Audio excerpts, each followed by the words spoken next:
Hello, my dear viewer. Only close people can betray. A sinister plan was hatched against the main character, but he was lucky. He was warned of the impending danger.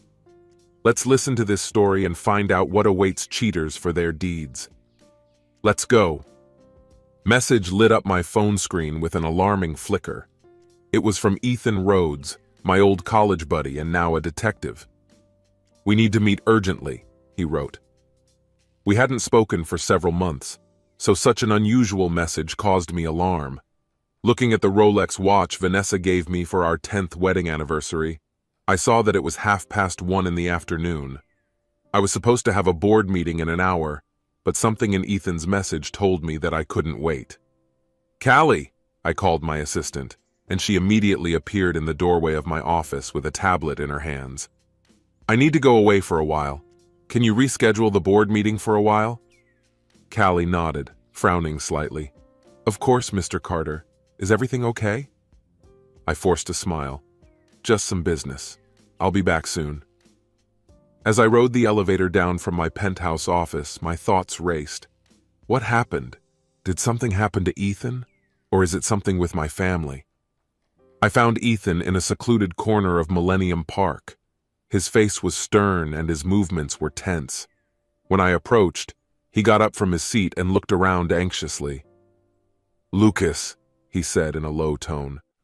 "Thank you for coming so quickly." "What's wrong, Ethan? You scared me," I replied, feeling a sense of horror sweep over me. Taking a deep breath, he announced the shocking news. "Your wife and your business partner hired a man to get rid of you." It felt like the ground was slipping away from under my feet. "Vanessa and Adrian? This can't be happening. You must have made a mistake," I protested incredulously. Ethan shook his head. "I would like it to be so. I was working undercover, posing as a criminal on the dark web. 2 days ago, I received an order in your name." I collapsed onto a bench, trying to make sense of this devastating revelation. "How can you guarantee that it's them?" I managed to say, confusion and fear raging in my head. "I communicated with them through encrypted channels," Ethan confirmed, and his words sent a chill down my spine. "They described in detail all the details of your daily routine, security measures, and even the layout of your house, information that only those who were inside have access to," he said. I felt bad when I realized that this was a violation of my privacy. "Why did they do it?" I asked. Ethan sat down next to me, his tone soft and soothing. "As far as I can tell, there are several reasons for this. Vanessa could get a significant inheritance if something happens to you. Adrian thinks he can take over the company after you die. And..." He paused, choosing his words carefully. "They're having an affair," he said. This bombshell revelation hit me like a physical blow. I trusted Vanessa with my heart, my life, and our children. As for Adrian, together we created our company from scratch. "How could they betray me like that? What should I do now?" I whispered, barely able to express my shock. Ethan came closer, his expression becoming serious. "We need to collect evidence. It's not the time to involve the authorities yet. Your wife and Adrian have powerful connections that can complicate things. We need irrefutable evidence," Ethan said. I nodded, feeling a sense of cold determination sweep over me. "What's the plan?" I asked. "So far, you're pretending to be an ordinary person and not letting it be known that we know anything," Ethan replied. "I will continue to communicate with them. We will develop a covert operation to catch them in the act." "What else?" I asked. "We will need someone who will gather convincing evidence of their affair and any illegal activity in which they may be involved." "I have one person in mind," Ethan said. "This is a private investigator named Laura Green. She's the best in the field," he added. Taking a deep breath, I said, "Okay, make an agreement. Make an appointment with her as soon as possible." Ethan nodded and stood up, saying that he would arrange everything. As he left, he put his hand on my shoulder and assured me, "I'm sorry you're going through this, but we'll take them. I guarantee it." As he was leaving, I realized the gravity of the situation. My wife wanted to get rid of Ian. My business partner harbored nefarious intentions to take over my company. My whole life has been built on lies. But when the initial shock passed, anger awoke in me. Did they really think they could handle me so easily? They clearly underestimated me. I, Lucas Carter, was not one to retreat without a fight. Without thinking, I reached for the phone and dialed Callie's number. "Clear my schedule for the day," I ordered when she answered the phone, "and gather all possible information about Adrian's recent activities at the company. Financial reports, minutes of meetings, everything." "Mr. Carter? Is everything okay?" There was concern in Callie's voice. I paused, considering how much to tell her. Callie has been by my side from the very beginning. If there was anyone I could trust, it was her. "Callie, listen carefully," I began, making sure that she understood the gravity of the situation. "What I'm going to tell you now will remain between us. Do you understand?" "Of course, Mr. Carter. You can trust me," she assured. "I know I can," I replied, feeling relieved to have someone as loyal as Callie on my side. I started explaining the situation. By the time I got back to the office, a plan had already matured in my head. Vanessa and Adrian were hoping to corner me, but they didn't realize that I was the one pulling the strings in this game of deception. The next morning, I showed up at an unremarkable office building on the outskirts of Chicago. There was a sign on the door that read, "Mrs. Green Investigations." I knocked, and a voice called me inside. Laura Green turned out to be a surprise. Instead of the stern ex-cop I'd imagined, I was greeted by a shrewd woman in her 40s, her red hair pulled back in a ponytail. "Mr. Carter," she greeted me, holding out her hand. "Ethan told me about the main points. Why don't you share your version of the story?" I sat down in front of her desk and ran my hand through my hair. "To be honest, Miss Green, I'm still trying to figure this out. My wife and my business partner went to such lengths. They betrayed me in the most terrible way," I declared, my voice full of anger and indignation. Laura nodded in understanding, but her expression did not change. "I understand that this is difficult, Mr. Carter, but I need you to tell me as much as possible. What exactly are you asking me to find?" "What is it exactly?" she asked. Leaning forward, lowering my voice and tensing up, I replied, "I really need convincing evidence of their affair. And more importantly, I need proof of any illegal activity they may have been involved in, anything that could explain why they suddenly wanted to get me out of sight." "Okay, I get it," Laura said, taking out her notebook. "Let's start with the basics. Tell me about your wife. Has her behavior changed recently?" I paused, thinking about the last few months. "Since you're talking about it, she's been noticeably distant lately. She was late at work, answering mysterious phone calls. I put it down to overexertion," I said. Laura took some notes and then asked about my business partner, Adrian. "And Adrian? Was there any suspicious activity in the company?" Laura asked. I shook my head. There was nothing suspicious, but I absolutely trusted him. If he got involved in something, I might not have noticed, I replied. "That's where I'll come to the rescue," Laura said with a stern smile. "I'll need access to your home and office, security codes, schedules, everything," she said. I hesitated for a second, then nodded. "Whatever you want. The main thing is please be careful. If they discover something, it could be very dangerous." Laura's gaze met mine, calm and reassuring. "Mr. Carter, caution is my middle name. They won't know I'm coming until it's too late." When I left Laura's office, I was overwhelmed by a mixture of emotions. Relief that someone was investigating, fear of what she might find out, and pent-up anger. Callie was waiting for me in my office with a stack of folders on my desk. I led her into my office and closed the door behind us. "What did you find?" I asked. Callie put the folders on my desk. "Nothing special yet, but there are inconsistencies in the financial statements. Small amounts disappear here and there," she explained. "If you add it all up, you get a significant amount." I bent down, studying the numbers intently. "Smart. He was stealing finances right under our noses. Callie took out another folder. Adrian has been having secret meetings lately that weren't on the official calendar, Callie said. I looked at her with a newfound admiration in my eyes. Callie, you're just a savior. Keep looking. Whatever you find, no matter how tiny, can be very important, I said. She nodded, determination in her eyes. You can rely on me, Mr. Carter, she replied. We were determined to get to the truth. After Callie left my office, I collapsed into a chair, feeling the full weight of the situation fall on me. I looked at a photo of Vanessa and me during our last vacation and wondered how everything had changed so quickly. Suddenly, my phone buzzed with Laura's message. I found something. We'll meet at 8 o'clock tonight, in the same place. I took a deep breath, mentally preparing for what was coming. The stakes were high, and I got completely involved in the game. In the evening, I drove up to our suburban house, and my stomach fluttered with nerves. How can I meet Vanessa after I find out the truth? How can I look at her and not see the betrayal in her eyes?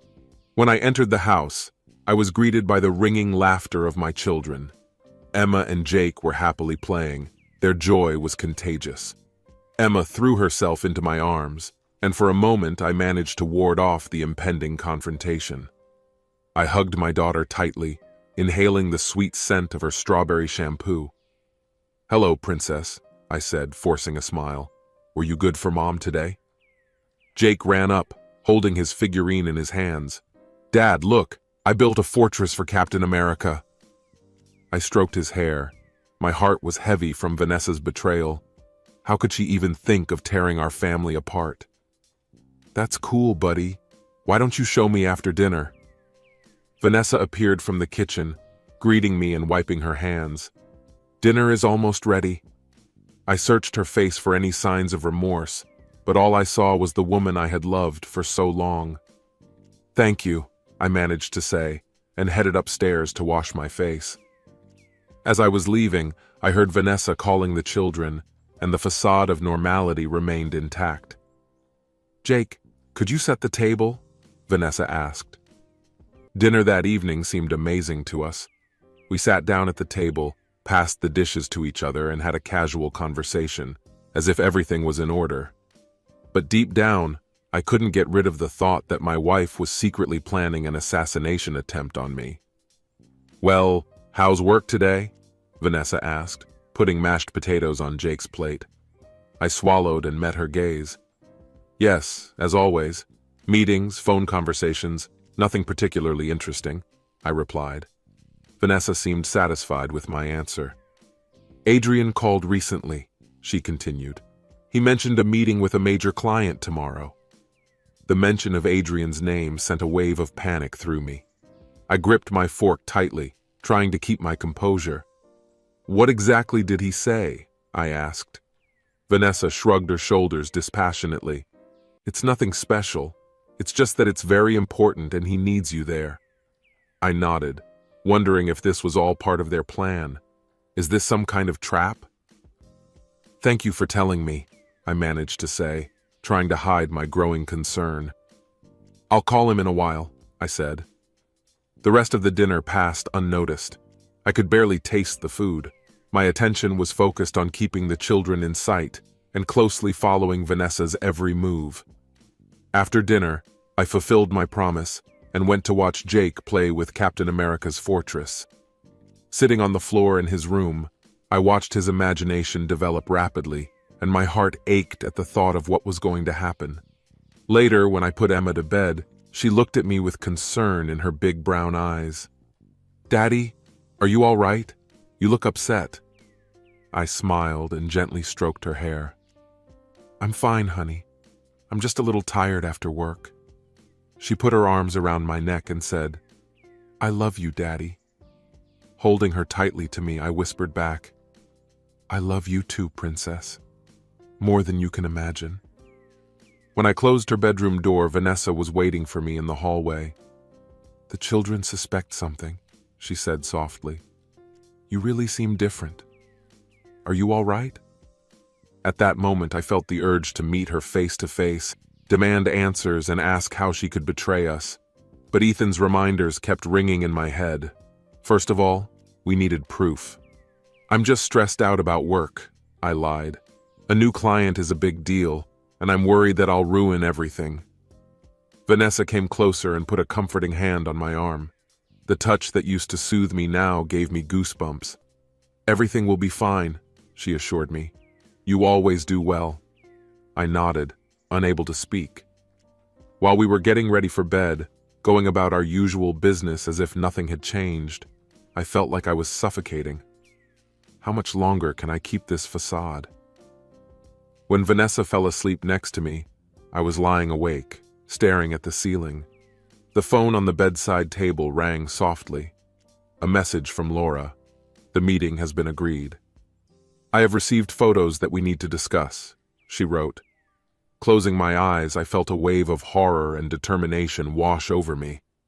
Tomorrow I will face the evidence of my wife's infidelity. The next evening, I found myself in Ethan's small apartment on the outskirts of the city.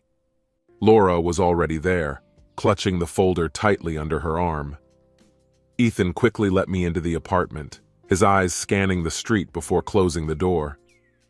"Okay," Ethan began, inviting us to sit at the kitchen table. "Let's see what you found, Laura." Laura opened the folder and showed me a series of photos that made my stomach turn. In them, I saw Vanessa and Adrian in an embrace outside the motel. Vanessa hands the envelope to a strange man in a dimly lit garage.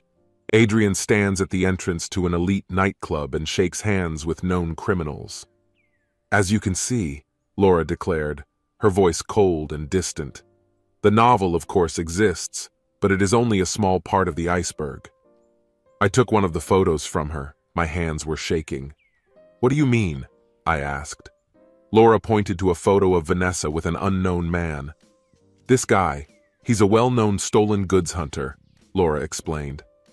"And these people with Adrian?" I asked. "They are engaged in money laundering, which we have been trying to expose for many years," Laura explained.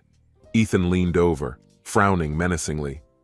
"So they are not just plotting criminal activity. They are involved in serious criminal activity," he said. I leaned back in my chair, my thoughts spinning in my head. "But why? We have a successful legal business. Why risk everything so much?" I said. "Greed," Laura replied simply. "After collecting information, it turned out that they have been stealing money from your company for several months, and now they have problems with dangerous people," Laura said. "Do they think that getting rid of me will solve their problems?" I asked, shocked. Ethan nodded grimly in agreement. "Vanessa will inherit everything, and Adrian will lead the company. Then they can cover their tracks and pay off their debts." I jumped up abruptly and began pacing back and forth in the small kitchen. "We need to go to the police with this evidence," I insisted. "That's not enough," Laura interjected. "We need to catch them in the act," Ethan said. He leaned forward, his voice low and strained. "The plan is as follows. I'll pretend to be ready to complete the order. We'll fake your death and send them a fake proof. Then we will arrange a meeting for the settlement, and then we will meet them face to face," he explained. When the details began to fall into place, Laura nodded in agreement. "Absolutely. We'll sort it out. From their initial shock at your supposed death, to the admission of guilt when they feel safe, and to the inevitable surprise when you reveal yourself to them," Laura said. I leaned back in my chair, thinking about a risky plan. "This may be our best chance to catch them in the act. When should we make our move?" I asked. Ethan looked at his phone. "I've been in touch with them. They are becoming more and more restless. Tomorrow night would be perfect." My heart started pounding at the thought of such a quick turn of events. "Tomorrow? It's so soon." Laura spoke, her voice firm. "The sooner the better. We can't afford to give them more time to retreat or get hooked." I nodded, tensing up. "You're right. Let's do it. What do I need to do?" Ethan got up and walked around the room. "We need to make your death look plausible. I have makeup that will make you lifeless." Laura added, "I will be there to capture this moment in photographs. We also need to find a suitable location for the production. In a secluded place, not so far from the city, Laura added. I was thinking, and suddenly the thought came to me of an abandoned warehouse on the outskirts of the city, and I suggested this place. My company used it as a warehouse, and it seemed to me that this was the perfect place, I explained. Ethan enthusiastically agreed and set a meeting time at sunset.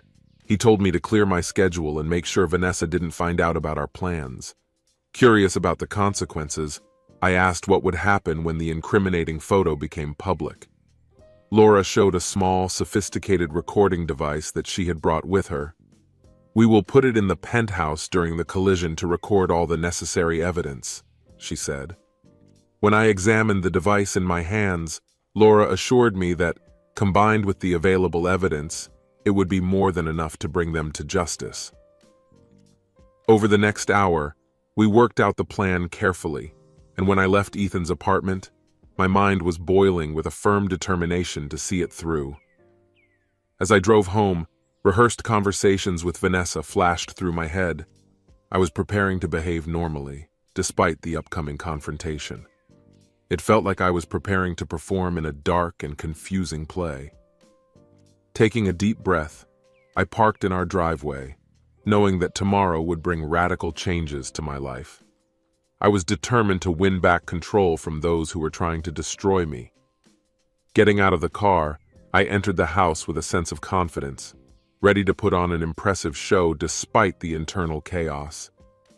The final act was approaching. The abandoned warehouse loomed ominously in the fading light, casting an impending shadow as I drove into an empty lot. The sound of gravel under my tires increased the tension in the air. Ethan's car was already parked and he got out with a duffel bag slung over his shoulder. "Are you ready for this?" he asked in a low tone. I just nodded, and my voice betrayed my raging nerves. We entered the warehouse together, and the sound of our footsteps echoed loudly in the vast space. Laura stepped out of the shadows, camera at the ready. "We'll get you ready now," she said quickly. Ethan unzipped his bag, revealing a lot of makeup and props. "Set up here," he ordered, pointing to a cleared spot on the concrete floor. While I was getting settled, Ethan started applying makeup. "This might seem a little cool," he warned, smearing the pale substance across my face. "How do you like it?" I asked, trying to speak calmly.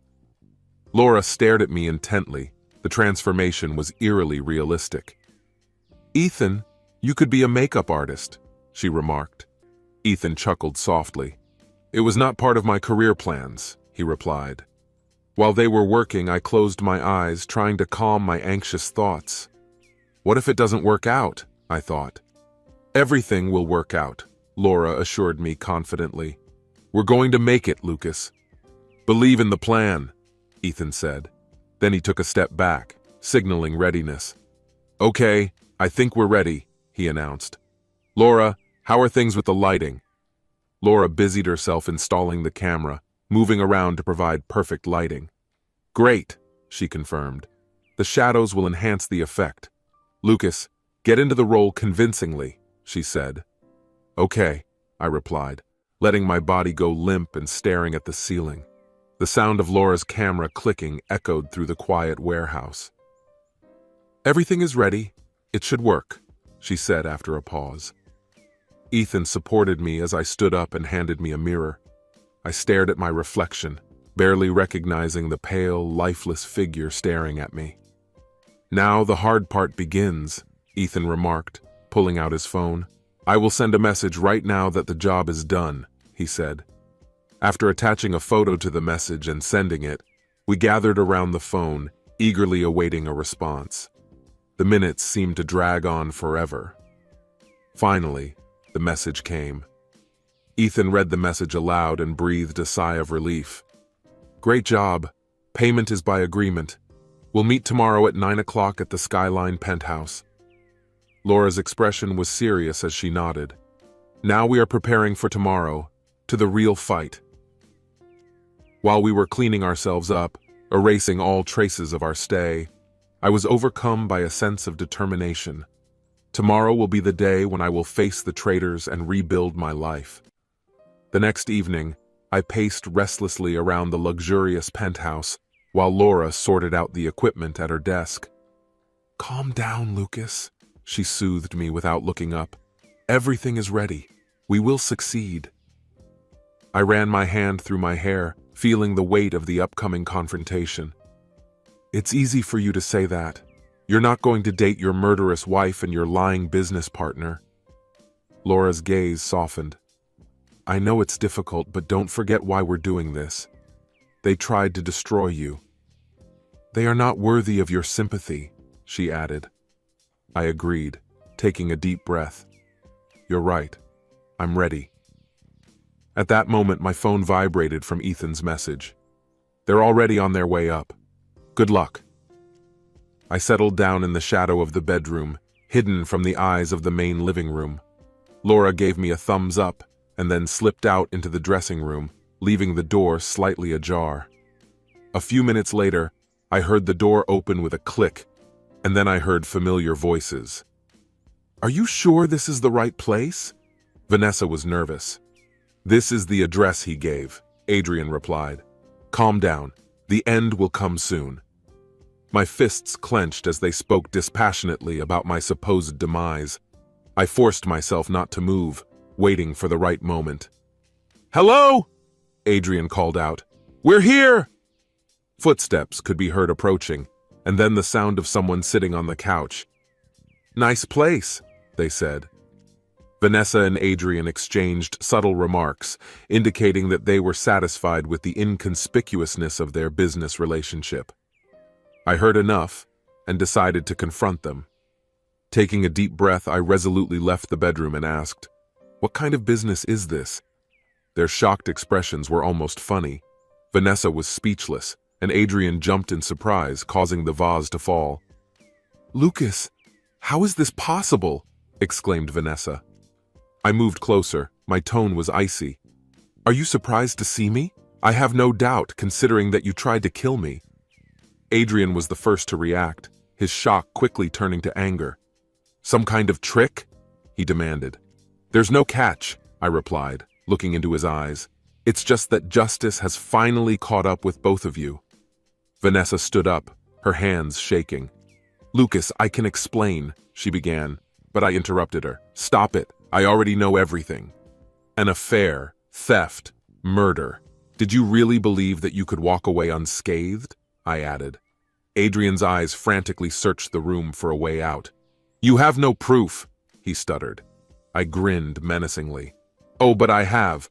Laura, would you like to reveal our little secret?" I said. Laura came out of the closet, holding a recording device in her hands. "I've written it all down, Chief. Your shocked faces, your confession of guilt. It's all here," she replied. Vanessa sank down on the couch, overcome with fear. Adrian tried to reason with me by offering to negotiate. "Lucas, let's find a compromise," he asked. I laughed bitterly. "A compromise? You orchestrated my death. There can be no compromise here," I replied. Suddenly the door swung open. Ethan burst in, accompanied by 2 uniformed officers. "Adrian Morgan, you are being held on charges of conspiracy to commit murder and embezzlement." When the officers read out my rights and handcuffed my hands, I felt satisfied and sad. It meant the end of one chapter in my life, but also the beginning of a new one. Vanessa took one last look at me before she was escorted out. "I'm so sorry," she whispered. I didn't say anything, realizing that there was nothing more to say. The door closed behind them, finally deciding their fate. Laura put a comforting hand on my shoulder. "You did it, Lucas. It's finally over." I nodded wearily, feeling the weight of the ordeal pressing down on me. Yes, it's over, but the consequences are just beginning. After Vanessa and Adrian left, there was a heavy silence in the penthouse. I collapsed onto the couch, feeling my strength drain away. Ethan returned, his expression serious but pleased. "They're going to the station. We need you to come back later and give an official statement." I nodded silently. My thoughts were in a fog. What will happen next? I asked myself a question. Laura came up to us, who was busy packing her equipment. "Now we are creating a business," she said confidently. "With the recorded confession and the evidence we have gathered, it will be very easy." Ethan sat down across from me, his expression serious. "Lucas, I have to ask, are you really sure you want to press charges? It's not too late." I cut him off abruptly, my tone unwavering. "No," I said firmly. "They have made their choice. They wanted to destroy me, our family, everything we had built.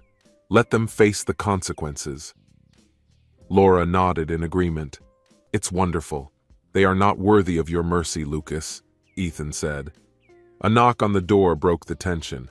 Ethan answered, spoke briefly to someone outside, and then turned back to us. "A forensic team has arrived. They should inspect the scene," he said. "Just yesterday, my normal life looked flawless, and today it turned into ashes." "I need to go home right away," I suddenly said, realizing the time. "The kids will wonder where we are." Ethan's expression changed. "Do you want me to come with you, to help explain?" I shook my head. "No, it's something I can do on my own. But thanks, Ethan, for everything." He squeezed my shoulder. "That's what friends are for. Call me if you need anything, day or night." As I drove home, my thoughts raced. How was I supposed to explain this to Emma and Jake? How do I explain to them that their mother betrayed us all? I pulled into the driveway, bracing myself for the upcoming conversation. The babysitter, a college student from the next street, met me at the door. "Mr. Carter, is everything okay?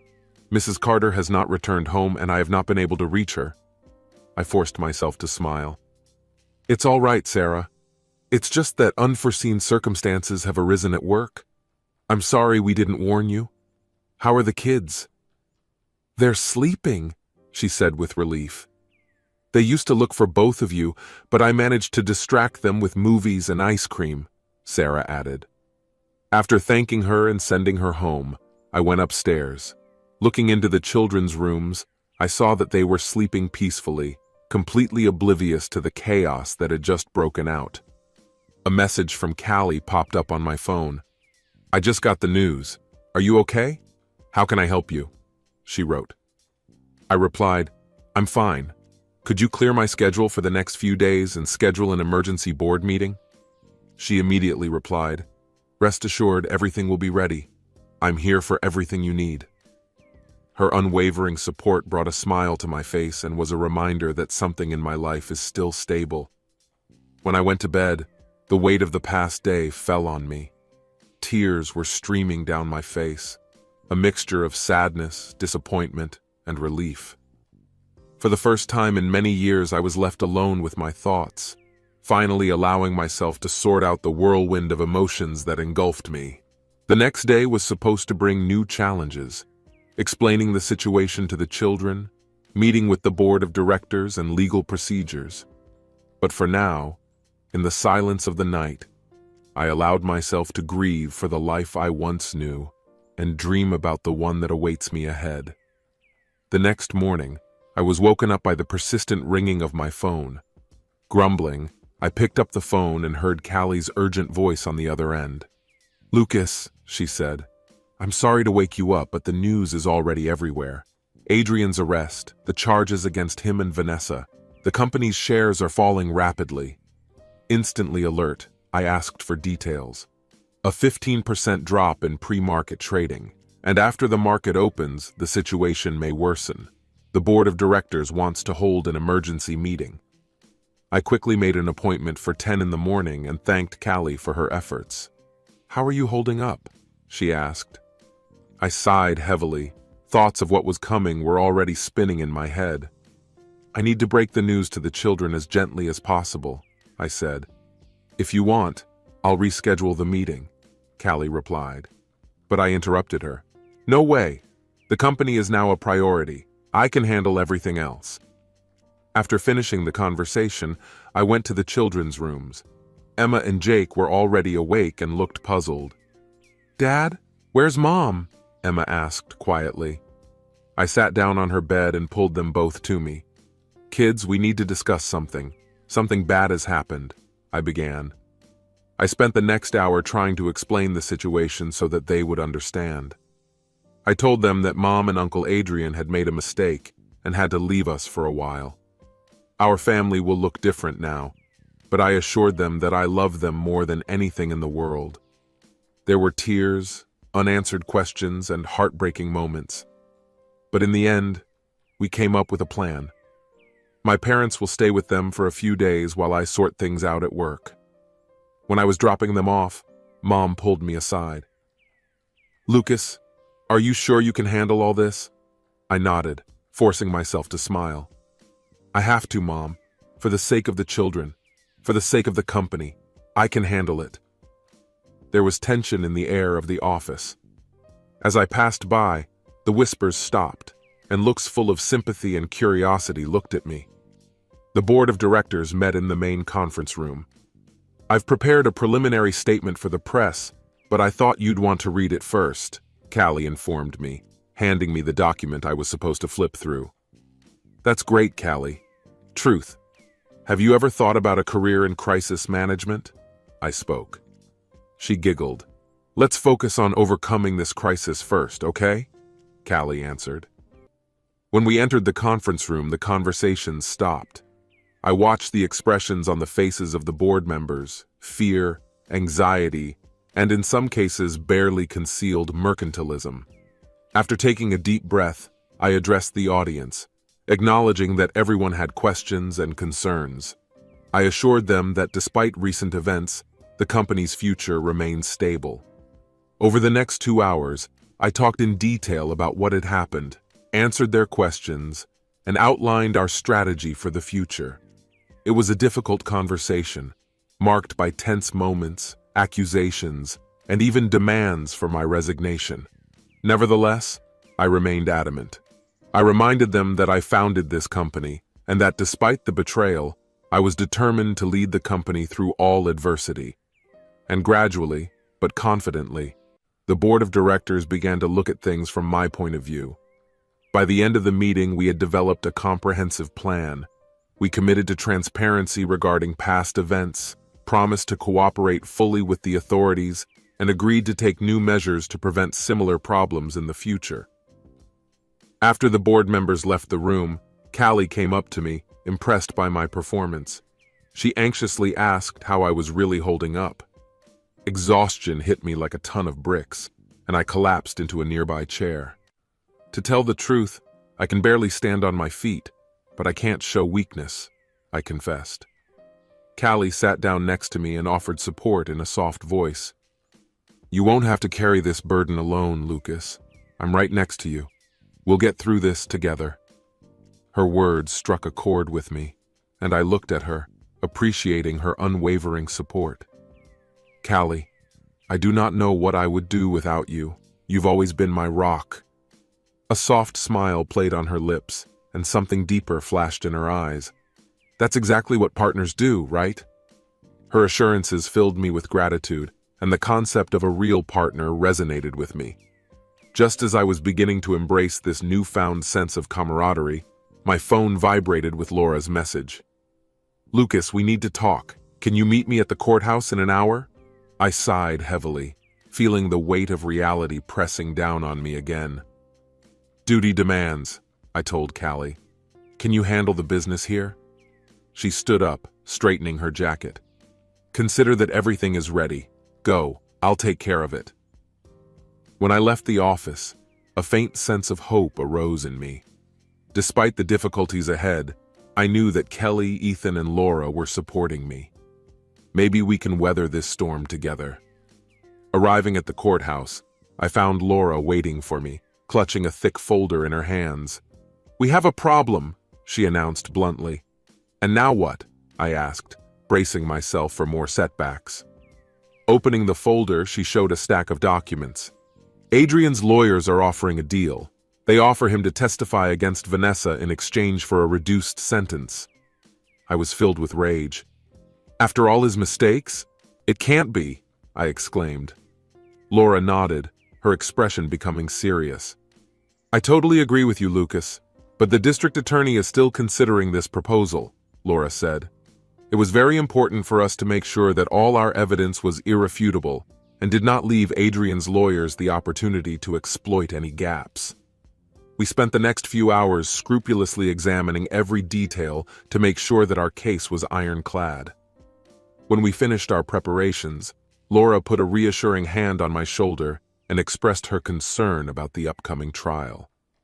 I met her gaze with unwavering determination, realizing that I had to be prepared for what was coming for the sake of my children, the company, and myself. I am determined not to let them win.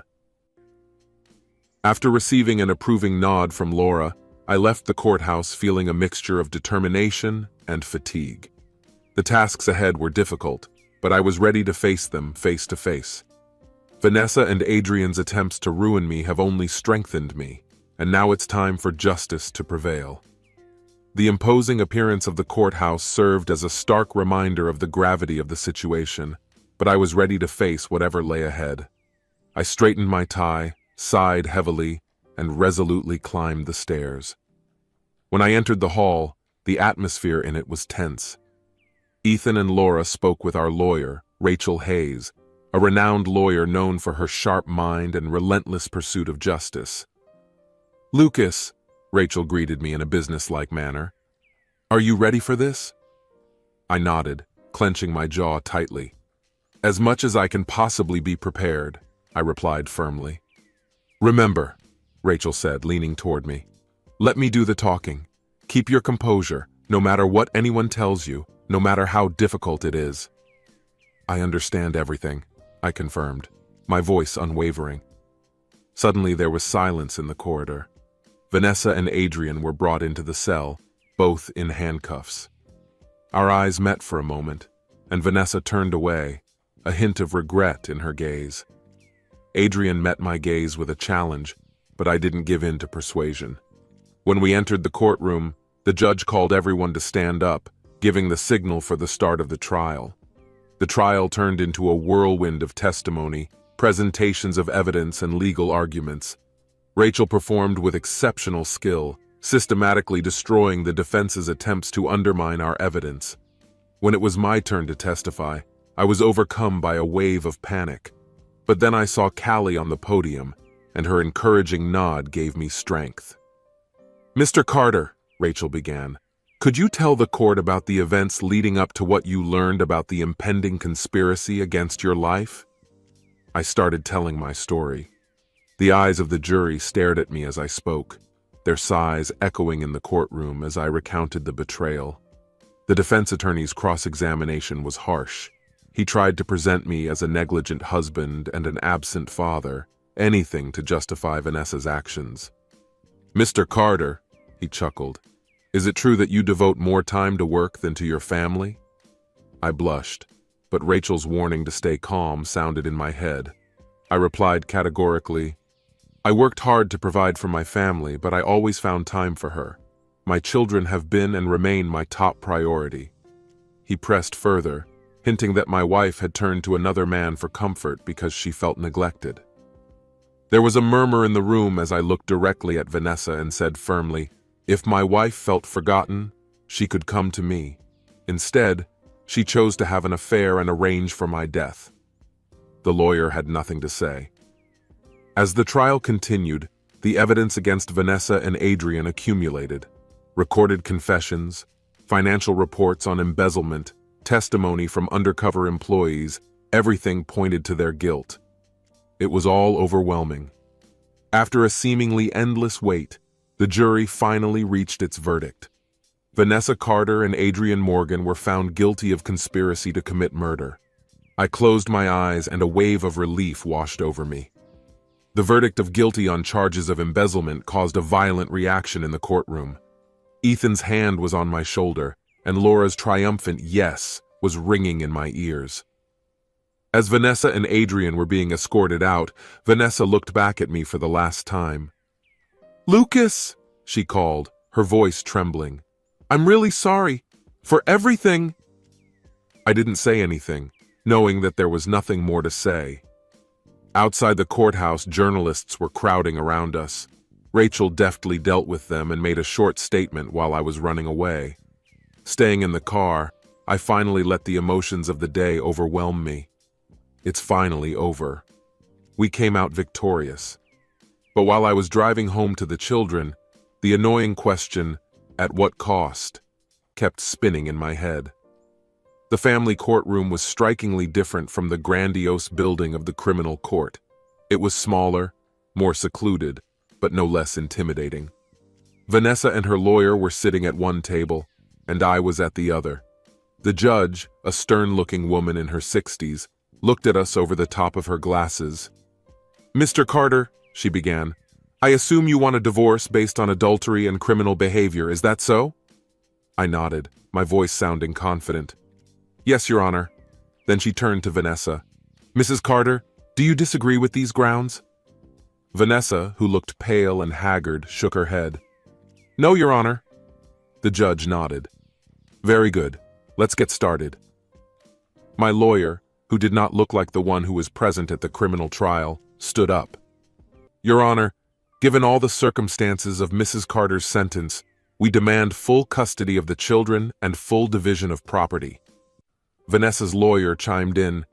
"Your Honor, although Vanessa admits her mistakes, she still deeply loves her children. We are asking for permission for supervised visits."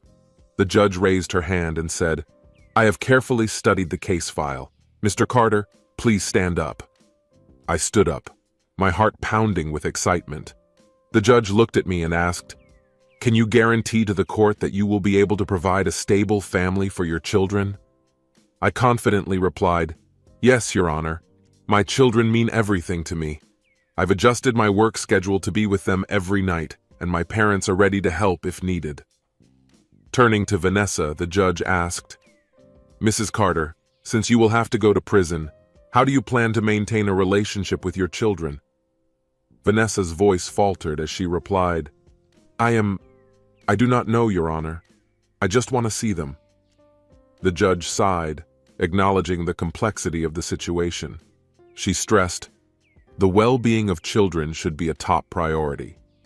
After a lengthy discussion, a decision was made in which the interests of the children were given priority, and Vanessa's desire to maintain a relationship with them was also recognized.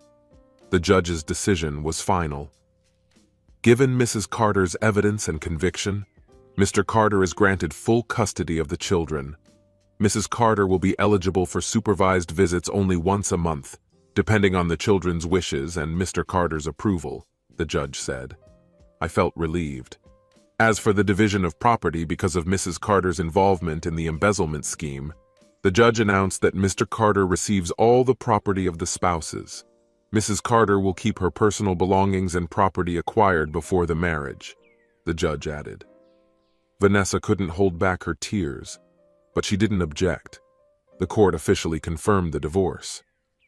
"Mr. Carter and Mrs. Carter, I hope that you both find healing and peace," the judge concluded. As we were leaving the courtroom, Vanessa turned to me, her voice trembling. "Lucas, can I say goodbye to the kids before I go to jail?" I looked at her. Once she was the woman I loved, but now she has become a stranger to me.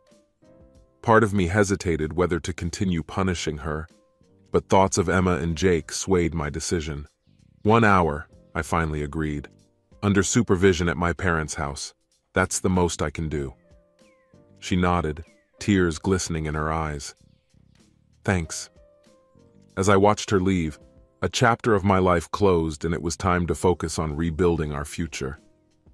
The new townhouse seemed both unfamiliar and cozy to me. It was smaller than our old house, but more comfortable. And most importantly, he was free from the ghosts of betrayal that had haunted us before. Emma and Jake seemed to be settling in well, reminding me of the resilience of the children as I watched them play in the backyard. A knock on the door interrupted my thoughts. When I opened it, I was surprised to see Rebecca Morgan standing on the threshold with a nervous look. "Rebecca," I greeted her, inviting her in. She went inside, inspecting the new surroundings. "I hope I'm not interrupting, but I need to talk to someone who understands me," she said. After leading her into the living room, I invited her to sit down. "How are you holding up?" I asked. She sighed, running her hand through her hair. It was difficult. The divorce was finalized last week. I keep wondering how I could have been so blind. I nodded, sympathizing with her. Sometimes we see what we want to see, I said. Lucas, she said, leaning forward. I wanted to thank you for telling me the facts, for being honest when no one else was doing it. You deserve to know the truth, I replied simply. We chatted for several hours, sharing our worries, pain, and hopes for the future. There was something comforting about talking to someone who really understood what I was going through. As the evening dragged on, Rebecca got up to leave us. Everything was great, she said with a small smile on her face. I couldn't help but smile at the thought of it happening again someday. With pleasure, I replied. When she left, I was sitting in a quiet house, lost in thought. For the first time in months, a spark of hope lit up in me. Maybe I still have a future after that.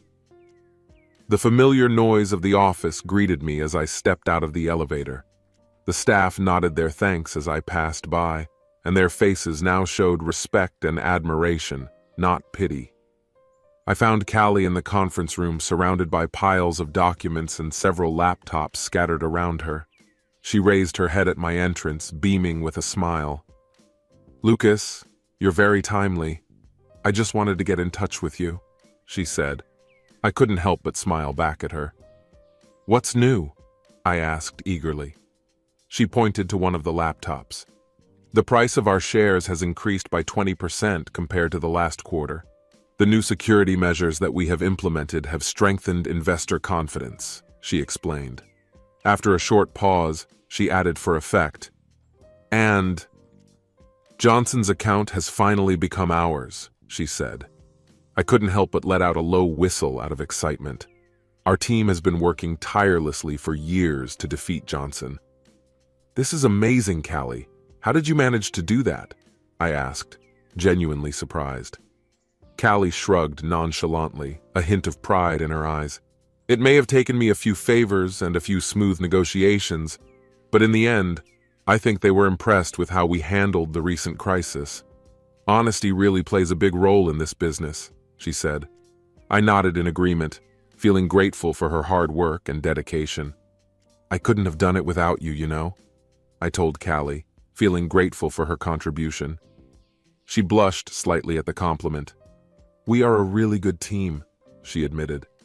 Before she could say anything else, I took a folder out of my briefcase and changed the subject to the future of the company. I thought about creating a new position, Executive Vice President, I said. Callie's eyes widened in surprise. Lucas, are you serious? She asked. Handing her the folder, I confirmed. The board of directors has already approved this. The position is at your disposal if you want. Opening the folder, she read the contents of the sentence with slightly trembling hands. Lucas, I don't have the words, she muttered. Say yes, I insisted. You deserve this and more. She met my gaze, her eyes sparkling with excitement. Yes, absolutely yes. We shook hands, completing the agreement, and I felt a surge of satisfaction. It was supposed to be like this. Two people with unshakable trust working together for a common goal. Executive Vice President, I said with a smile. Shall we go inform the team? Callie was beaming. Her enthusiasm was infectious. Let's do it. Walking out of the conference room side by side, I felt a renewed sense of purpose. The betrayal of the past threatened to ruin everything. But now, with the unwavering support of Kelly and such loyal friends as Ethan and Laura, I was ready for any challenges. The web of lies has been unraveled, and a new tapestry of trust and optimism has appeared in its place. The road ahead will undoubtedly be difficult, but with Callie by my side and the love of my children, I felt ready to overcome any obstacles in our path. For the first time in a long time, I was looking forward to the upcoming adventure. And this is where the story comes to an end. Thank you for your time. Thank you for listening to the end. The cheaters suffered a decent punishment. And you, my dear friend, do not forget to subscribe to the channel and put your powerful like. May the force come with you.